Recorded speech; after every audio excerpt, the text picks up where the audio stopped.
ना भुला सका मैं तेरी चाहते इश्क पे कहाँ बस किसी का चले हो भी जाए। নাম তোমার? আঙ্কেল আরিয়ান, আরিয়ান শেখ। তুমি মুসলিম?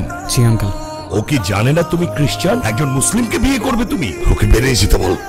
বাবা তুমি যাও তো এখন। প্লিজ আঙ্কেল একটু বোঝার চেষ্টা করুন, আমি আপনার মেয়েকে কোনোদিন কষ্ট দিব না, আমি কথা দিচ্ছি আপনাকে। I say get out, out, বাবা out!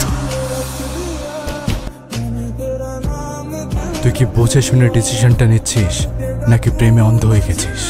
আমি বুঝেই ডিসিশন নিছি, এতদিন অনেক দৌড়াইছি, এবার একটু থেমে দুইটা মুহূর্ত নিঃশ্বাস নিতে চাই ভাই। ঠিক আছে, তুই যা ভালো মনে করিস তাই কর। দোয়া করবেন ভাই।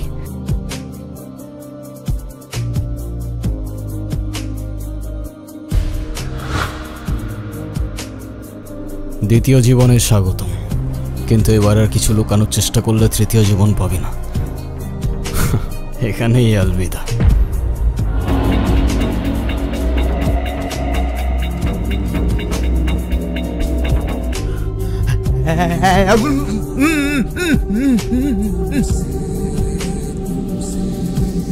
দিন পর আসছস, আমাকে একটা ফোন দিবি না? নতুন সিমে তোর নাম্বারটা ছিল। তুই বাসা কিভাবে থাকবি? আমার বাসা চল।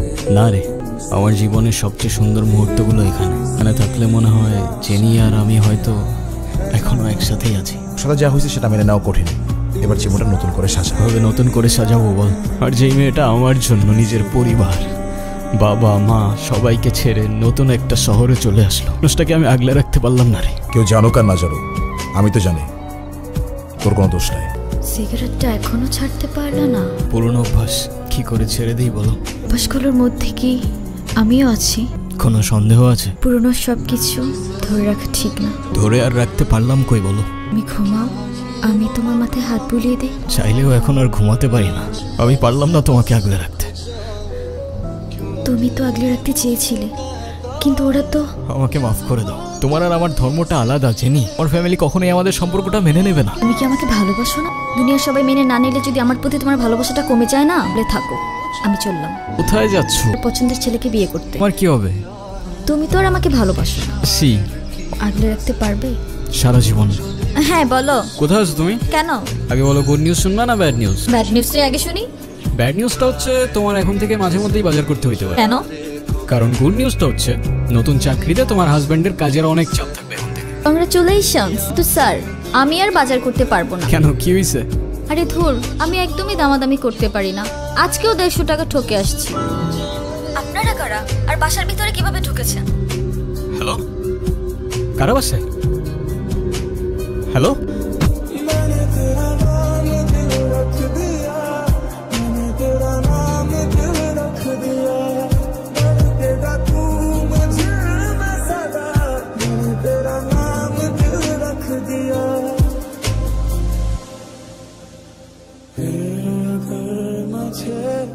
तू कभी ना मिले हम सफर मेरा। তুষার কই? তুষারকে কোথায় পাবো? ভাই, ওর একটা ডেরা আছে বেড়ামারা বাজারে, ওই জায়গায় আড্ডা দেয়। কে রে তুই? আমার ডেরা এসে আমার সামনে বসে পড়লি?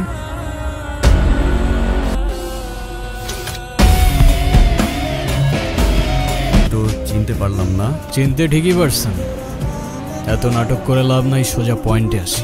কেন করলেন এসব? কি করেছি আমি? আপনি এখান থেকে জানতো? সময় বেশি নাই, যার কথায় এসব করলি তার নামটা বল, চলে যাব। আর তা না হয় তোকে উপরে পাঠিয়ে আরেক হায়নার খুঁজে বেরো। আপনাকে চিনি না, আমি কিছু জানি না। এতবার নিষেধ করার পরও সিগারেটটা ছাড়তে পারলো না? মনে আছে, এই সিগারেটটার জন্যই কিন্তু আমাদের পরিচয়টা হয়েছিল। এই যে রাস্তায় দাঁড়িয়ে যে এভাবে সিগারেট খাচ্ছেন, আপনার কি লজ্জা শরম কিছু নাই? দেহার মতো সেই অন্যের মুখের দিক মারছেন। আপনার জন্য যার ফুসফুসটা নষ্ট হলো, সে দায়ভার কে নেবে? আরে আপা, এইটুক দোয়া যদি আপনার ফুসফুস নষ্ট হয়, তাহলে আমার বন্ধু তো ফুসফুসই নাই। আপনার বন্ধুর তো ফুসফুস কিডনি কিছুই নাই, থাকলে কি এত বড় কাজ করার পর এইভাবে বসে থাকতে পারতেন? কি করতে হবে? সরি বলেন, এটাও আবার আমাকে বলে দিতে হবে? সরি।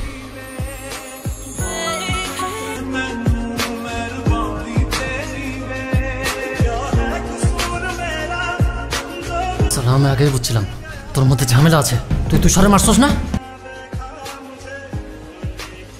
দেখ তুই আমারে মারিস না। তোর কি লাগবে ক, আমি তোরে দিব। তুই, তুষার আর টুটুল বাদে চতুর্থ ব্যক্তিটা। আমি কিছু জানি না আর আমি কিছু করিও নাই। আরে আমি কিছু জানি না, আমি কিছু করি নাই সালা। সবার গানের একই সুর, সালা আমি বাদে পুরা দুনিয়াটাই নিষ্পাপ।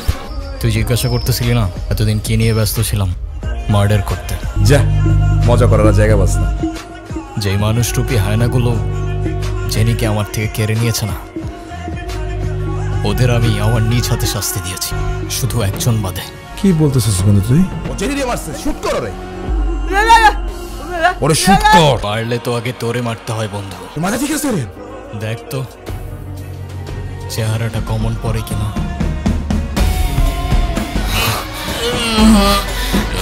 মৃত্যুর আগের যন্ত্রণাটা কেমন লাগে দেখ।